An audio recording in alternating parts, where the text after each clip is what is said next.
പ്രിയമുള്ളവരെ, TV ചാനലുകളിലെ ഏറ്റവും പുതിയ തരംഗമായ റിയാലിറ്റി ഷോയിലൂടെ കണ്ണഞ്ചിപ്പിക്കുന്ന സമ്മാനങ്ങൾ നേടിയെടുക്കാൻ പരിശ്രമിക്കുന്ന ഒരു കുടുംബത്തിന്റെ വിശേഷങ്ങളിലേക്ക് ഇതാ ഒരു എത്തിനോട്ടം.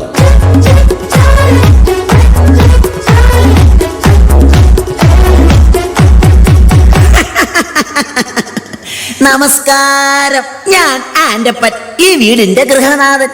ആൻഡപ്പൻ എന്ന പേര് പോലെ തന്നെയാണ് എന്റെയും അവസ്ഥ. ഈ വീട്ടിലുള്ള എന്റെ കുരുത്തം കെട്ട മക്കൾ എവിടെ പോയി എന്തടങ്ങേറുണ്ടാക്കിയാലും അവരുടെ പേരിന്റെ കൂടെ ആൻഡ് അപ്പൻ എന്നുകൂടെ അങ്ങ് ചേർക്കും. അതായത് ആൻഡപ്പൻ എന്റെ പേര്. അതോടെ ഞാനും ഇടങ്ങേറിലാവും.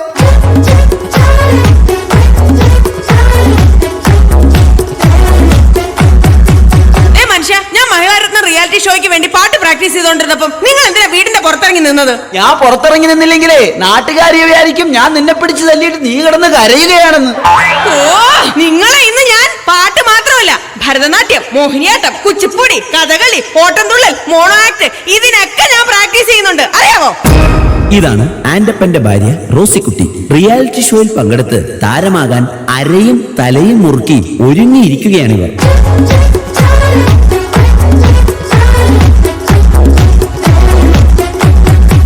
പ്രിയപ്പെട്ട അപ്പച്ചനും അമ്മച്ചിക്കും മൂത്ത മകൻ കാതികൻ മാത്തുക്കുട്ടിയുടെ 1000 അഭിവാദനങ്ങൾ. മോനെ മാത്തുക്കുട്ടി, നിന്റെ ഇന്നലത്തെ കഥാപ്രസംഗ പരിപാടി എങ്ങനെ ഉണ്ടായിരുന്നടാ? അതൊരു കഥയാണ് അമ്മച്ചി. റിയാലിറ്റി ഷോയിലൂടെ ശ്രദ്ധേയനായിക്കൊണ്ടിരിക്കുന്ന എന്റെ കഥാപ്രസംഗം കേൾക്കാൻ ഇന്നലെ ഒറ്റൊരുത്തൻ പോലും വന്നില്ല. അയ്യോ, അതെന്താ? ഞാനാണ് കഥാപ്രസംഗം അവതരിപ്പിക്കാൻ വരുന്നതെന്ന് ആ കമ്മിറ്റിക്കാര് പരസ്യം ചെയ്തില്ലാന്നേ. അവര് പരസ്യം ചെയ്തില്ലേലും നീ വരുന്ന വിവരം എങ്ങനെയോ ലീക്കായിട്ടുണ്ട്. അതായിരിക്കും ആരും വരാത്തത്. അപ്പച്ച കണ്ടല്ലോ, ഇതാണ് ആൻഡപ്പന്റെ മൂത്ത മകൻ കാതികൻ മാത്തുക്കുട്ടി, ഈ കുടുംബത്തിലെ മറ്റൊരു റിയാലിറ്റി താരം.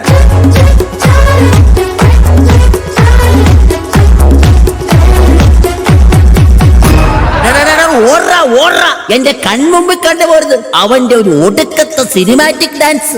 എന്താ അപ്പ ചെയ്ത്? അല്ല, അവൻ എന്നാ ചെയ്തിട്ടാ? ഇന്ന് രാവിലെ ഞാൻ കുളിക്കാൻ കയറിയ നേരത്തെ ഇവൻ ഫയർ ഡാൻസിന്റെ റിഹേഴ്സൽ ആണെന്ന് പറഞ്ഞ് മണ്ണെണ്ണ വായിലെടുത്തിട്ട് തീ ഊതി. ഞാൻ അലക്കിട്ട എന്റെ ആകെ കൂടെയുള്ള 2 മുണ്ടിവൻ കത്തിച്ചു കളഞ്ഞ്. അറിയാമോ നിനക്ക്? അപ്പൊ നിങ്ങൾ ഇപ്പൊ കൊടുത്തിരിക്കുന്നോ? ദേ, ഇത് നിന്റെ അടിപ്പാവാടയാ. ഈ വന്നതാണ് ഈ വീട്ടിലെ ഇളയ താരം, സിനിമാറ്റിക് ഡാൻസുകാരൻ ജോണിക്കുട്ടി. ഇതും മറ്റൊരു റിയാലിറ്റി താരമാണ്. ചാനലൊന്നു തുറക്കുമ്പോൾ കാണാമതിലെന്നും റിയാലിറ്റി ഷോയുടെ തരംഗം. എത്ര കലകളെ പലരും എടുത്തിട്ട് SMS കുരുക്കുവാൻ ബഹളം. എന്റെ കർത്താവേ, ഇത് ഞാൻ എങ്ങനെ സഹിക്കും? എടി, ഇറങ്ങി വാടി ഇങ്ങോട്ട്. എന്റെ മോന്റെ ഭാര്യയാണെന്നൊന്നും ഞാൻ നോക്കത്തില്ല. ഇറങ്ങി വരാൻ. എന്നാടി റോസക്കുട്ടി, നിങ്ങൾ അറിഞ്ഞോ, ഞാൻ മഹിളാരത്നത്തിന്റെ അടുത്ത എപ്പിസോഡിന് ഉടുക്കാൻ മേടിച്ച പുത്ത സാരി എടുത്ത് നിങ്ങളുടെ മരുമോനുണ്ടല്ലോ ആഗ്രഹം വന്ന വെള്ളപ്പൊക്കക്കാർക്ക് എടുത്ത് കൊടുത്തിരിക്കുന്നു. അഹങ്കാരി. അതിന് നിന്നെ പിടിച്ചാലും വെള്ളപ്പൊക്കക്കാർക്ക് കൊടുത്തില്ലല്ലോ.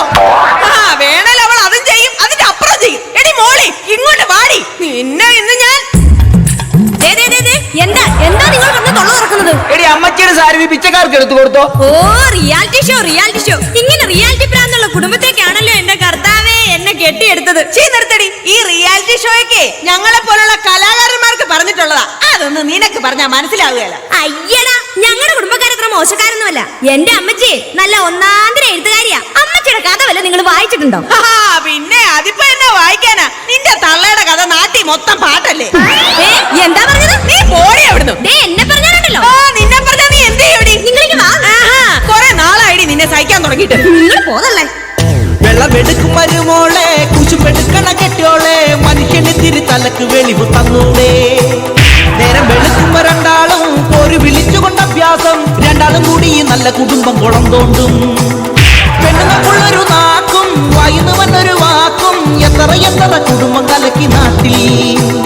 പെണ്ണുങ്ങളെ നിങ്ങൾ ഇങ്ങനെയായാലോ കഷ്ടം. എന്താ കൂട്ടായി?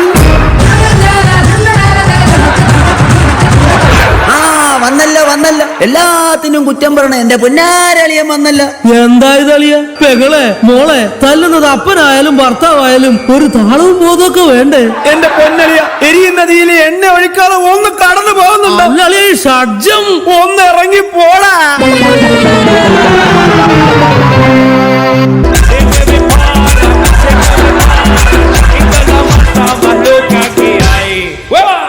ബോയ്സ്, റിയാലിറ്റി ഷോയിലെ സൂപ്പർ താരമായ എന്റെ കൂടെ ഡാൻസ് പഠിക്കാൻ പറ്റിയത് നിങ്ങളുടെ ജീവിതത്തിലെ ഒരു ഭാഗ്യം മാത്രമായിട്ട് കരുതിയാൽ മതി. ആദ്യമായി നമുക്ക് പുതിയ സ്റ്റെപ്പ് പഠിക്കാം. 3, 4.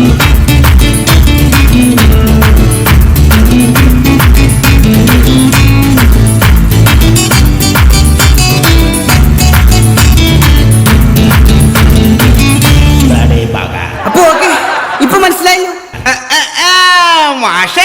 മാഷിനെ കൊണ്ട് വീട്ടില് ഭാര്യ തുണിയലപ്പിക്കുന്ന ആക്ഷൻ ആണല്ലേ ഞങ്ങളെ ഡാൻസ് ആണെന്നും പറഞ്ഞ് പഠിപ്പിക്കണത്.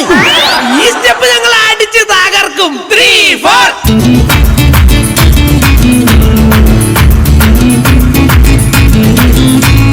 നിർത്തടാ, ഇതെന്നാ കോപ്രാമൊക്കെയാണ് ഈ കാണിക്കുന്നത്. അപ്പാ, നീ ഞങ്ങളുടെ പുതിയ സ്റ്റെപ്പാണ്. കോപ്പാണ്. എടാ, ഈ റിയാലിറ്റി ഷോയുടെ കാര്യം പറഞ്ഞ് ചുമ്മാ കോപ്രായം കാട്ടി നടക്കാതെ വല്ല പണിക്ക് പോടാ. അച്ഛാ, നാളെ എന്റെ കഥാപ്രസംഗ മത്സരത്തിന്റെ ഫൈനലിലേക്കുള്ള സെലക്ഷനാ. അപ്പൊ ഇവരാരാ? ഓർക്കസ്ട്രയുടെ ചെലവ് കുറക്കുവാനായിട്ട് ഞാൻ കൊണ്ടുവന്ന മിമിക്രിക്കാരാ.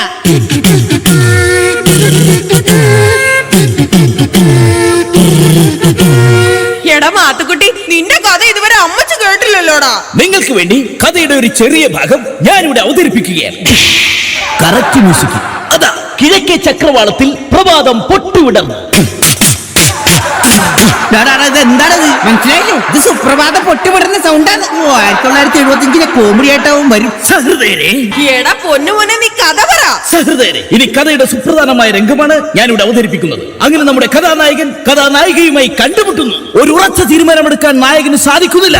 നായകന്റെ കൂടെ പോകണോ അതോ തിരിച്ചു വീട്ടിലേക്ക് പോകണോ എന്നൊരു തീരുമാനമെടുക്കാൻ നമ്മുടെ നായികക്ക് കഴിയുന്നില്ല. നായകന്റെ കൂടെ പോകണോ അതോ വീട്ടിലേക്ക് പോകണോ? വീട്ടിലേക്ക് പോകണോ അതോ നായകന്റെ കൂടെ പോകണോ? നായകന്റെ മനസ്സ് വീണ്ടും അങ്കമാലിയിലായി, അങ്കലാപ്പിലായി. അവൻ ചിന്തിക്കുകയാണ്, നായികയും കൂട്ടി വീട്ടിലേക്ക് പോകണോ അതോ ഒറ്റയ്ക്ക് പോകണോ? നായികയും കൂട്ടി വീട്ടിലേക്ക് പോകണോ അതോ ഒറ്റയ്ക്ക് പോകണോ? അങ്ങനെ പ്രതിസന്ധിയിലായ നായകൻ ദുഃഖഭാരത്താൽ പുഴയിലേക്കെടുത്തൊരു ഒറ്റച്ചാട്ടം. സഹൃദയരെ, വെള്ളത്തിൽ നിന്നും ഇങ്ങനെ മുങ്ങിപ്പൊങ്ങിക്കൊണ്ട് അവൻ കരയിൽ നിൽക്കുന്ന നായികയെ നോക്കി പറഞ്ഞു. എട, വെള്ളത്തിൽ നിന്ന് പൊങ്ങി വന്നവൻ കരയിൽ നിൽക്കുന്ന നായികയെ നോക്കി പറഞ്ഞു. ഓ, നായികയെ നോക്കി പറഞ്ഞു, ഒന്ന് ഇറങ്ങി പോടാ. ഇവർ പങ്കെടുത്ത റിയാലിറ്റി ഷോയിലെ ഒരു കടുത്ത മത്സരത്തിന് ശേഷം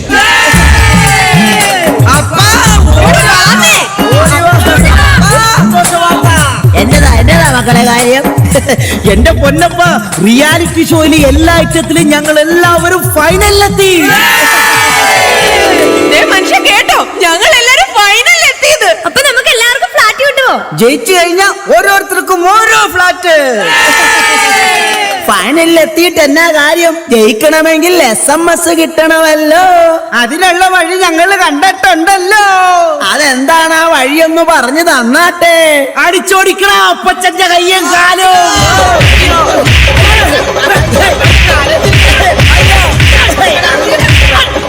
അയ്യോ,